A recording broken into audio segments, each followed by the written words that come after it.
Hello students, welcome back to my channel. Please फिर से एक बार आपका स्वागत है। देखिए मेरे 12th स्टूडेंट्स, देखिए 12th क्लास के विद्यार्थियों, आज आपके लिए मैं क्या देने वाला हूं। The tiger king. Tiger king राजा जो था, उसने अपना नाम कैसे रखा था टाइगर किंग, क्या उसने प्रतिज्ञा की थी, कौन से ऐसे काम किए थे उसने जो कि प्रजा के प्रति, और ऐसा क्या देखा उसने, ऐसी कौन सी जिम्मेदारी निभाई अपने जीवन को आगे प्रसिद्धि बनाए रखने के लिए, अपनी फेमस टीआरपी फैलाने के लिए, किस प्रकार से बच्चों को क्या देने वाले हैं हम चैप्टर से। देखिए अब कैसी सीख मिलेगी आपको यहाँ पर। अपनी इज्जत की खातिर, अपनी जीवन की खातिर, अपनी जिंदगी की खातिर उसने सेक ऑफ हिज लाइफ, तो उसने क्या किया था अपने जीवन को रुचिकर बनाने के लिए, बहुत ही जानदार बना दिया था उसने अपने जीवन को। भाई साहब जिंदगी को ऐसा ऐसे लाइफ जिया था उसने बंदे ने, अभी तक शायद ये देखो इतना पॉपुलर हो गया ये चैप्टर द टाइगर किंग जो है, तो जो कि आज तक ऐसा कुछ नहीं हुआ जो इतिहास में नाम लिखा हुआ है इसका। तो देखिए इसके ऊपर देखेंगे आप टाइगर किंग कैसे नाम पड़ा इसका, किस प्रकार से। सप्लीमेंट्री में आपका दूसरा चैप्टर है ये क्लास 12th का, ठीक है। इंग्लिश के बोर्ड एग्जाम में आप में इसमें से कौन सा क्वेश्चन उठ सकता है, यहां से आ सकता है, तो यहां से अगर आएगा तो मैं आपके लिए 3 शॉर्ट आंसर दे रहा हूं, एक लॉन्ग आंसर दूंगा सिर्फ, और कुछ ज्यादा नहीं देने वाला हूं क्योंकि मैं ज्यादा देता नहीं हूं भाई। आपके बोर्ड एग्जाम आ गए इसलिए मैं आपको वही, सिर्फ आपके लिए हूबहू वही देना चाहता हूं जो आपके पेपर में कुछ दिखाई दे। ज्यादा देता तो मेरी क्लास चलती है, ऑफलाइन भी चलती है, तो ऑनलाइन अभी से स्टार्ट की है, तो आप वहां से भी आप देख सकते हैं। मैं बहुत सारे क्वेश्चंस आपको, सारे क्वेश्चंस लिखाता हूं, जितने भी 20-25 जितना भी हो सकता है चैप्टर से। लेकिन मैं अब बोर्ड एग्जाम के लिए शॉर्ट आपको, आपके लिए तैयारी करा रहा हूं, शॉर्ट में शॉर्ट, बिल्कुल ट्रिक के वाइज, ठीक है। तो आप देखिए किस प्रकार से। तो आपका पहला क्वेश्चन है, who was the tiger king. Tiger king कौन था, बाघ राजा कौन था, और how was he named it, और उसका नाम यह कैसे पड़ा। तो उसमें देखिए सबसे पहला मेरा आंसर था इसमें, मोस्ट इंपोर्टेंट क्वेश्चन है आपके लिए बोर्ड एग्जाम में 2023 के लिए, आपके लिए है बहुत ही ज्यादा। अभी तक देखिए मैं आपको ये तो समझाऊंगा ही, लेकिन आपने अगर चैनल को सब्सक्राइब नहीं किया है तो प्लीज कर लीजिए, और वीडियो को अंत तक जरूर देखना प्लीज भाई साहब, प्लीज दोस्तों, प्लीज विद्यार्थियों देखना, क्योंकि मैं एंड तक आपको बहुत ही ट्रिक समझाने वाला हूं, आपको ये बताऊंगा, आपको सब बेहतर तरीके से समझाऊंगा, ठीक है। द महाराजा ऑफ प्रतिबंधपुरम, महाराजा जो प्रतिबंधपुरम के जो महाराजा है, इज द हीरो, इसके नायक है, ऑफ दिस स्टोरी, इस कहानी के नायक है। He also came to be known, वो इसके भी नाम से जाने जाते थे, जाने गए, एज द टाइगर किंग के नाम से जाने गए, पहचाने गए। तो the tiger king gets his name, उन्होंने बाघ राजा को यह नाम प्राप्त हुआ था, as a tigers dominate his mission, अपने मिशन, अपने एक लक्ष्य बनाने की खातिर ऐसा प्राप्त हुआ था। उन्होंने एक लक्ष्य बनाया था, एक गोल बनाया था, जिसका भाई साहब उन्होंने जो यानी क्या है, जो उनके एस्ट्रोलॉजर थे, जो कि ये 10 दिन के थे मात्र, जब पैदा हुए थे टाइगर किंग, तब उसने प्रेडिक्ट किया था, फोरटोल्ड किया था, कि भविष्यवाणी की थी कि इसकी मृत्यु बाघ से होगी, क्योंकि उसने कहा था कि ये उस नक्षत्र में पैदा हुआ है जो जो कि बैल की नक्षत्र में पैदा हुआ है, the star of in the बैल, यानी क्या है उसमें ऑक्स में, तो बैल के उसमें पैदा हुआ था। इस वजह से उसने कहा था कि बैल और ये जो बैल बाघ जो है दोनों एक दूसरे के शत्रु होते हैं, इसलिए कहा था कि इसकी मृत्यु बाघ से होगी। तो इसने ये कहा था टाइगर किंग ने, मैं 100वें बाघ को भी मार दूंगा, क्योंकि उसमें ज्योतिषी ने कहा था कि 99 टाइगर आप मार सकते हैं, लेकिन 100वें बाघ से आपको be carefully of the 100th tiger, आपको फिर भी 100वें बाघ से सावधान रहना पड़ेगा। लेकिन इसने कहा कि मैं 100 बाघ ने खत्म कर दूंगा, तो फिर क्या करोगे। तो देखिए इस प्रकार से उसने नाम भाई साहब अपने मिशन के आधार पर रखा है उसने। तो क्या लिखा, डोमिनेट हिज मिशन, अपने गोल को बनाया, एंड लाइफ, अपने जीवन को इसी प्रकार से निर्धारित किया। एन एस्ट्रोलॉजर, ज्योतिषी ने फोरटोल्ड, भविष्यवाणी की थी, दैट हिज डेथ, कि उसकी मृत्यु वुड कम होगी, फ्रॉम अ टाइगर, एक टाइगर से, बाघ से। सो इसीलिए दी महाराजा बोर्ड, उसने महाराजा ने प्रतिज्ञा ली, टू किल द 100 टाइगर्स, 100 100वें बाघ को भी मार दूंगा मैं, उसने प्रतिज्ञा ली थी। दूसरा क्वेश्चन है, what did the astrologer tell about the death of the tiger king. दूसरे, what did the astrologer tell about, और एस्ट्रोलॉजर ज्योतिषी ने क्या कहा था उसके बारे में, मृत्यु के विषय में, ऑफ द टाइगर किंग के में, बाघ राजा की मृत्यु के विषय में उसने क्या बताया था ज्योतिषी ने। ज्योतिषी ने बताया था, the astrologer had told the king that, ज्योतिषी ने कहा था राजा से, बताया था कि दैट हिज डेथ, कि उनकी मृत्यु होगी, would come from the tiger, उससे एक बाघ से मृत्यु होगी। ही ऑल्सो प्रेडिक्टेड, उन्होंने यह भी घोषणा की थी, भविष्यवाणी की थी, कि दी किंग वुड किल 99 टाइगर्स, कि राजा जी आप 99 बाघ मार सकते हैं, बट लेकिन he will have to be careful, लेकिन फिर भी आपको चौकन्ना रहना होगा फ्रॉम दी 100 टाइगर, फिर भी आपको 100वें बाघ से चौकन्ना रहना पड़ेगा। अब मेरा एक और शॉर्ट आंसर है आपके लिए, देखो अभी, ठीक है। हाँ तो बच्चों देखेंगे, व्हाई डिड द, तीसरा क्वेश्चन है मेरा शॉर्ट में, why did the tiger king decide to marry, अब शादी करने का निश्चय क्यों किया उसने, महाराजा ने शादी करने का निश्चय क्यों किया, वह इसलिए किया था, तुम्हें नहीं पता कि भाई यहां पर 70 बाघ ही मार पाया था सिर्फ राजा, और 30 बाघ मारने के लिए, 100 पूरा करने के लिए, 100 सेंचुरी मारने के लिए तो उसको 30 बाघ और चाहिए ना, ही नीडेड 30 मोर टाइगर्स है, तो उसको चाहिए कि नहीं, तो उसको चाहिए तो भैया अब तो वो जाएगा, यानी कि उसने दीवान से कहा अपने से कि आप जाइए दीवान साहब, और ऐसे राज्य में जाकर के, किंगडम में जाकर के आप देखिए कोई राजा घराने से, राज घराने से कोई लड़की ऐसी हो जो शादी करने के लिए तैयार हो, और उसके यहाँ पर बाघों की संख्या ज्यादा हो, उनके जंगलों में बाघों की संख्या हो, ताकि मैं ऐसे ही राज्य की लड़की से, प्रिंसेस राजकुमारी से शादी करूंगा, ताकि वो वहां पर बाघ ज्यादा मिल जाए, ताकि मैं 30 और पूरे कर सकूं और मेरे 100 सेंचुरी पूरा हो जाएगा, और मैं उसको ज्योतिषी को जवाब दे सकूं कि देख ले भाई मैंने 100 बाघ खत्म कर दिए और मेरा कुछ नहीं बिगड़ा, है ना। तो उसको पूरा करने के लिए, ओथ को पूरा करने के लिए उसने ऐसा किया। The maharaja had killed all the tigers in his kingdom, maharaja had killed, महाराजा ने खत्म कर दिए, मार दिए, ऑल द टाइगर, सभी बाघों को मार दिया, इन हिज किंगडम, अपने राज्य में, बट लेकिन द नंबर ऑफ किल्ड, लेकिन मारे जाने की संख्या जो थी नंबर टाइगर्स की वाज ओनली 70, लेकिन वो कितनी संख्या थी, सिर्फ 70, ही स्टिल, वह अब भी उसको जरूरत थी, नीडेड, जरूरत थी 30 मोर टाइगर्स, उसको 30 बाघ और अधिक की जरूरत थी, to kill, to fulfil his वो माने अपनी प्रतिज्ञा पूरा करने के लिए, मारने वाली इच्छा जो थी पूरा करने के लिए उसको अभी 30 बाघों की और संख्या की जरूरत थी।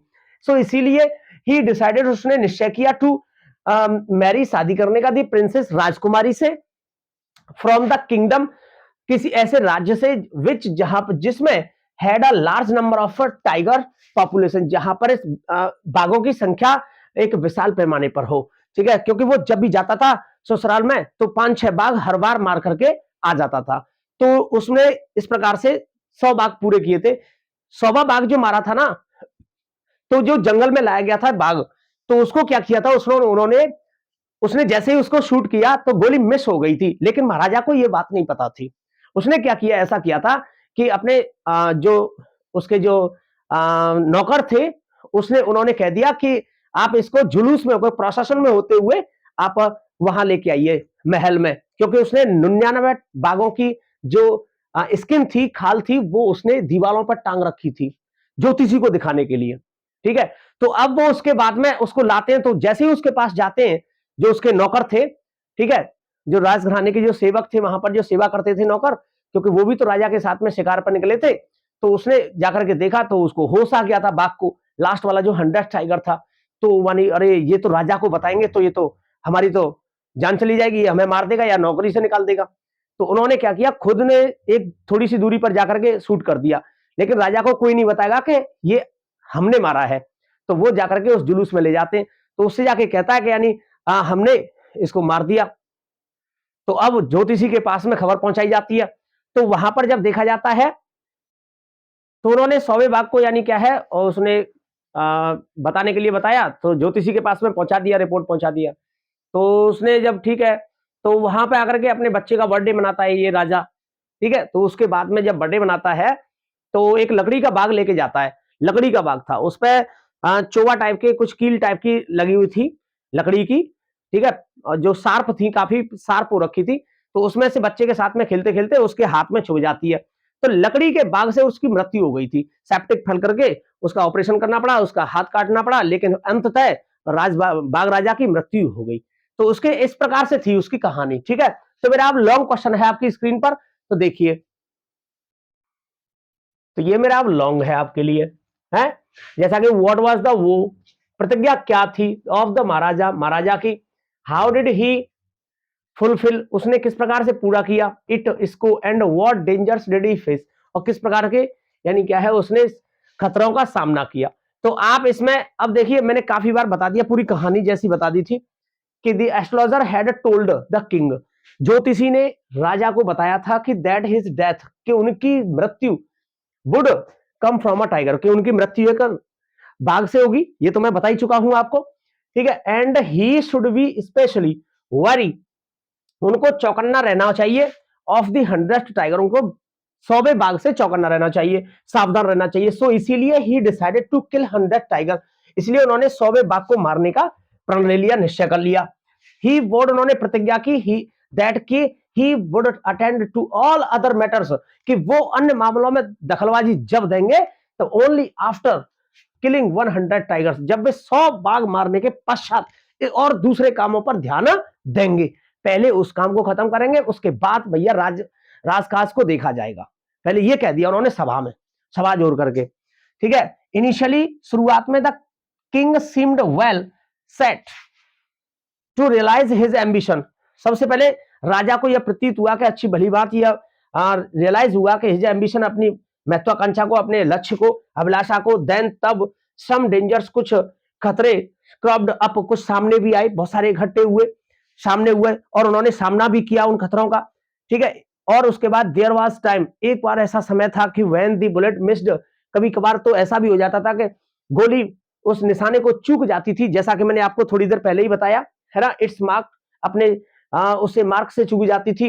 एंड द टाइगर वुड की लीप, लीप माने छलांग लगाता था और झपट्टा मारता था, उछल जाया करता था जो बाघ था, ऑन हिम, उस राजा पर। And he would to fight, और वो उसे फाइट करनी पड़ती थी, टू वाइल्ड बीस्ट, जंगली पशु के साथ, जानवर के साथ, विद हिज बेयर, यानी निवस्त्र, यानी सॉरी निहत्थे हैंड्स, हाथों से, निहत्थे हाथों से उसे, यानी क्या है, बिना शस्त्र अस्त्र के उसे जंग करनी पड़ती थी, फाइट करनी पड़ती थी। लेकिन हर बार राजा की ही जीत होती थी। अब बहुत बड़ा लड़ाकू था भाई साहब, बहुत बड़ा, ऐसी बात नहीं है कि वो गोली से ही शूट करता था, अंग्रेजों के जमाने की बात थी, वो तभी का चैप्टर है ये, ठीक है। तो बहुत अच्छा फाइटर भी था राजा, वैसे ही नहीं बन गया था टाइगर किंग, बहुत कुछ उसने, भाई साहब उसने बहुत कुछ खोया भी था, ठीक है। और जब जाकर के ये टाइगर किंग नाम पड़ा था, है, तो भैया किसी को कुछ खोना पड़ता है तभी जाकर के कुछ उपलब्धि हासिल होती है। अगर इसी बात पर एक उदाहरण देते हैं हम आपके लिए, एक सीख देते हैं, एक प्रेरणा देते हैं इस बात पर, इसी टाइगर किंग के नाम पर, है ना, कि जो राजा थे ना, उसके क्या नाम है उसके, जो श्री रामचंद्र जी थे, ठीक है, रघुकुल के, तो उसमें क्या था, उसके सिर्फ राजा थे, घर पर रहे तब तक राजा कहलाए, ठीक है, समाज में रहे राजा कहलाए। लेकिन अगर वो भाई साहब वनवास के लिए नहीं जाते ना, तो आज मर्यादा पुरुषोत्तम दास नहीं कहलाते। उन्होंने कितनी सारी मर्यादाएं सिखाई यार, कितनी समाज को, सृष्टि को सब कुछ सिखाया, तब जाकर, क्यों सिखाया, क्योंकि उनको ये हम लोगों को जरूरत थी, क्योंकि कलयुग आने वाला था, द्वापर आ रहा था उसके सामने से, क्योंकि उसमें बहुत सारी भाई लोगों के साथ में, भाई भाई के साथ में, माता पिता के साथ में, बहन बेटियों के साथ में, सब कुछ यानी क्या है, गलत होने के लिए जाने वाला था। इसलिए उन्होंने पहले ही ये सोच लिया था, तभी तो इस सृष्टि को कुछ दिखाया था, कुछ सुधर जाए, कुछ समझ जाए, ताकि ज्ञान में, अपनी बुद्धि में, सोच में डेवलपमेंट हो जाए। इसलिए अगर वो घर में रहते तो सिर्फ राजा कहलाते, महल में रहते तो राजा कहलाते, अगर वो 14 साल वनवास में नहीं देते तो ये सारी जो नकारात्मक प्रवृत्तियां थी, ठीक है, और गलत चीजें थी, उनको समाप्त करके तब आए थे, लौटे थे, और मर्यादा पुरुषोत्तम दास कहलाए थे। अगर वो नहीं जाते तो राम जी कहलाते, और चले गए तो श्री राम, यानी क्या है, मर्यादा पुरुषोत्तम दास श्री राम जी कहलाए थे, है ना। तो भैया कुछ त्यागना पड़ता है, छोड़ना पड़ता है, तभी जाकर के कोई नाम प्राप्त होता है, उपलब्धि मिलती है। कुछ आपको भी छोड़ना पड़ेगा तभी कुछ मिल पाएगा, ठीक है। तो आज से ही देख लीजिए, कुछ अपने आप को भी प्रण कर लीजिए, वोट कर लो, प्रतिज्ञा कर लो कुछ, कि मुझे कुछ बनना है। तो ऐसे ही इसने किया था, was able to kill 99 tigers, उसने, टाइगर किंग ने, was able to kill 99 tigers, वह 99 बाघ मारने में समर्थ रहा, सक्षम रहा, दिस वे, इस तरीके से। बट लेकिन दी 100 tiger could not be found, लेकिन 100वां बाघ नहीं मिल सका, 100वें बाघ की जरूरत थी। The dewan was a brought, दीवान लाया था, in from the People's Park से, इन मद्रास से, एंड एक बाघ लेके आयो दीवान जो उनका था, and taken directly to the forest, और वो सीधा उसी जंगल में जाकर के उस बाघ को लेकर के पहुंचा जहां पर टाइगर किंग उसका शिकार करने के लिए वहां खड़े हुए थे, ठीक है। और उसी प्रकार से उन्होंने 100वें बाघ को मारने में समर्थ दिखे हुए थे। वेयर दी महाराजा हंटिंग, जहां पर महाराजा प्रतिज्ञा करके वो उसकी शिकार करने के लिए खड़े थे। मैं इसमें और भी बनाता चले जाऊंगा, ठीक है। उसके बाद में आप भी बना सकते हैं। आपको इसमें से एक लॉन्ग में से कई प्रकार के शॉर्ट भी सीख सकते हैं। तो बच्चा बेटे लोग अपने ऊपर टेंडेंसी होनी है और अपनी कैपेसिटी बढ़ानी है ना। तो आपको ये डिस्टर्बेंस नहीं रखना है अपने अंदर। बस ये रखिए कि मुझे एक लैंग्वेज मिल जाए, उसमें से कुछ ऐसा स्टैंडर्ड मिल जाए ताकि मैं कुछ समझ सकूं, मैं और भी बेहतर तरीके से समझा रहा हूं। ठीक है, तो बच्चों इस प्रकार से आप अपनी लैंग्वेज बना लीजिए। ये बहुत ही मोस्ट इंपोर्टेंट चैप्टर है, इस मोस्ट इंपोर्टेंट क्वेश्चन है इस चैप्टर का। बहुत ही जबरदस्त जानदार क्वेश्चन है। तो इसलिए आप इसकी लैंग्वेज समझ जाइए, सीख जाइए। आपके बोर्ड एग्जाम में अगर टाइगर किंग में से क्वेश्चन उठेगा तो आप इसी में से शॉर्ट बना सकते हैं और इसी में से लॉन्ग बना सकते हैं, लेकिन होना चाहिए आपके ऊपर, आपके ऊपर डिपेंड करता है। ठीक है, तो मेरा यही चैप्टर फिनिश होता है इसमें। और आगे की वीडियो देखने के लिए चैनल को सब्सक्राइब कर लीजिए, बेल आइकन को प्रेस कर लीजिए ताकि मेरी और भी वीडियोस आप तक पहुंच सके। Okay, thank you.